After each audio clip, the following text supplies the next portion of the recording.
현미, 건강식의 대명사죠. 그런데 먹고 나면 속이 더부룩하고 또 소화도 안 되고. 하지만 현미를 어떻게 먹느냐에 따라서 장을 살리는 약이 될 수도 있고 속을 망치는 독이 될 수도 있다는 겁니다. 자연치고 식으로 그걸 약으로 먹을 수 있는 5가지 방법인데요. 현미 밥만 먹으면 속이 더부룩해요. 제대로 먹는 법이 따로 있나요? 안녕하세요. 반갑습니다. 병원 없는 세상을 꿈꾸는 자연덕터 상원장입니다. 오늘 질문은 현미밥이 좋다고 해서 이렇게 바꿨는데 먹을수록 속이 더부룩하고 가스차고 그런 것이 왜 그런지에 대한 질문이네요. 그래서 오늘은 현미가 밥상 약이 되기도 하고 또 밥상 동이 되기도 하는 이유, 그리고 또 하나는 현미를 약이 되게 먹는 5가지 방법을 가르쳐 드리도록 하겠습니다.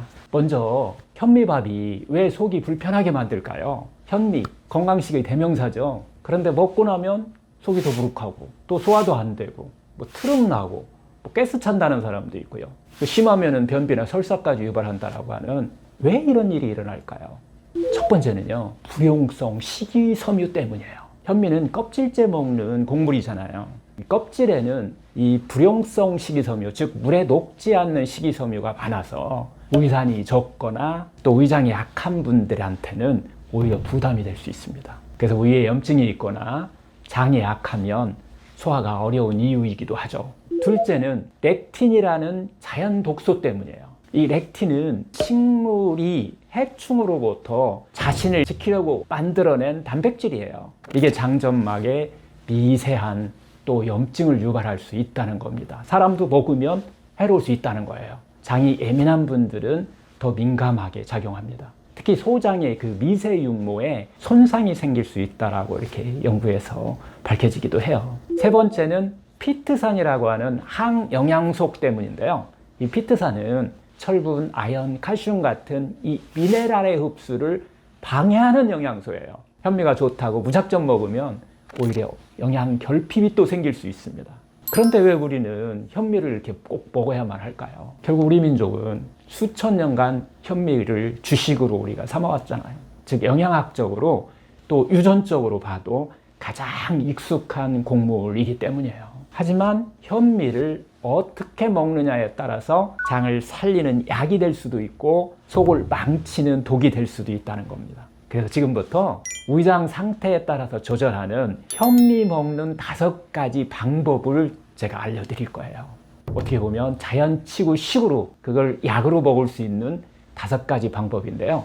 첫 번째는 현신이라고 하는 거예요. 위장이 정말 매우 약할 때, 다른 거 아무것도 먹지 못할 때 먹을 수 있는 방법인데요. 이때는 현미를 까맣게 그냥 볶아버리는 거예요. 그래서 그것을 한약처럼 달여서 먹는 거예요. 이걸 공복에 마시면요, 장을 부드럽게 해독해주는 능력이 키워져요. 그리고 또 에너지 회복의 최고의 명약이 될 수 있습니다.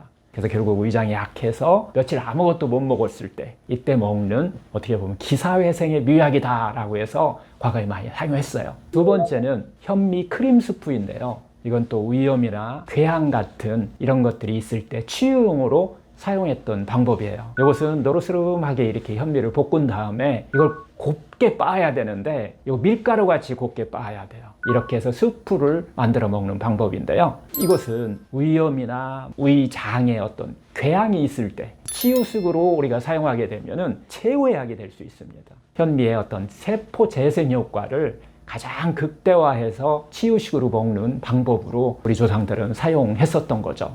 세 번째는 여러분도 다 알고 있는 이제 현미죽입니다. 우리는 현신이나 현미 크림 스프로 소화기를 어느 정도 이렇게 회복한 후에 죽을 끓여서 꼭꼭 씹어 먹으면서 어떻게 보면 소화력을 테스트하는 방법이에요.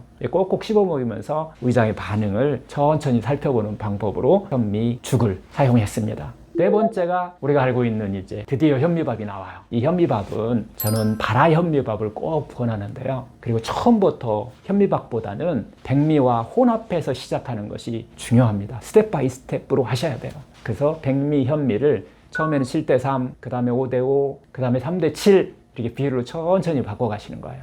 또 하나 가장 중요한 포인트는 꼭꼭 씹는 것입니다. 이 침 속에 있는 그 아밀라자라고 하는 소화효소죠. 이게 소화를 도와주잖아요. 침은 최고의 자연 소화제입니다. 천연 소화제죠. 특히 현미는 오래 씹지 않고 먹으면 동전 먹는 것과 비슷해요. 대변에서 현미채로 나오잖아요.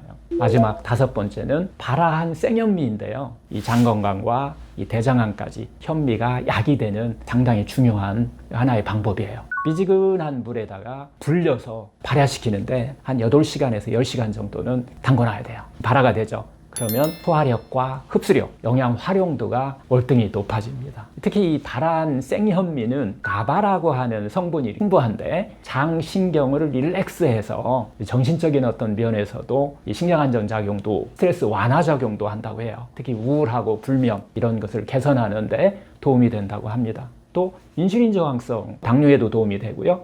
혈압 조절 능력까지 다양한 효과가 있는 것으로 밝혀지고 있어요.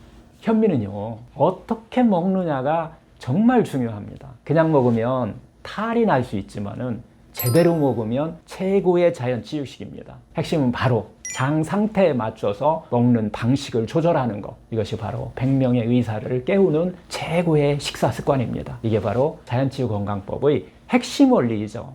오늘의 요약 정리는 현미를 자연치유식으로 바르게 먹는 방법 5가지 이야기해 드렸는데요. 첫 번째, 위장이 너무 약할 때는 현신부터 시작한다. 두 번째, 위염, 위궤양에는 현미 크림 스프로 치료를 먼저 한다. 그리고 세 번째, 점차 적응하기 위해서 현미죽으로 위장 테스트를 한다. 그리고 네 번째, 제일 중요한 스텝 바이 스텝, 백미와 섞은 현미밥을 꼭꼭 씹으면서 먹어서 내 몸이 적응할 수 있도록 만들어준다라고 하는 거고요. 5번째, 자연 그대로 먹는 발화현미죠. 대사성 질환과 장 건강하기 위해서는 발화 생현미를 먹는 방법에 대해서 이야기를 했어요. 제대로 불리고 제대로 조리하고 제대로 꼭꼭 씹어 먹는 방법에 대해서 말씀드렸습니다.